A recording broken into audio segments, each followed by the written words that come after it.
It's important to be able to tell the difference between tight, unrelaxed muscles and ones that are relaxed. This is where muscle relaxation can be beneficial. Start either at your head or at your feet, for example. Begin by tensing the muscles in your face and scalp for 10 seconds and then relax for a minute. Be sure to pay attention to what tension versus relaxation feels like. Next, move on to your neck and continue downwards until you reach your feet, or vice versa. The next thing is to take a few steps back. Now, this is the fifth relaxation technique.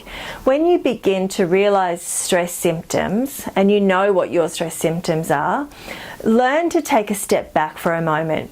Go somewhere quiet for a few minutes where deep breathing and pull yourself together. You may also want to perform some positive self-talk, meaning you remind yourself that you can deal with whatever is causing you stress at the moment. Remind yourself of all the good things in your life and think about what means most to you.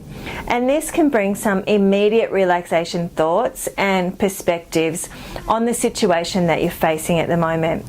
If you have a busy job dealing with people all day, it can be relaxing to find a quiet place to eat your lunch while closing your eyes for a few minutes. This can recharge your batteries and result in a relaxed mood when dealing with people for the rest of the afternoon or the rest of the day. Just make sure that that quiet place is not your office desk where you see work starting to pile up or staring back at you. So, in summary, many relaxation techniques can be employed to deal with stress.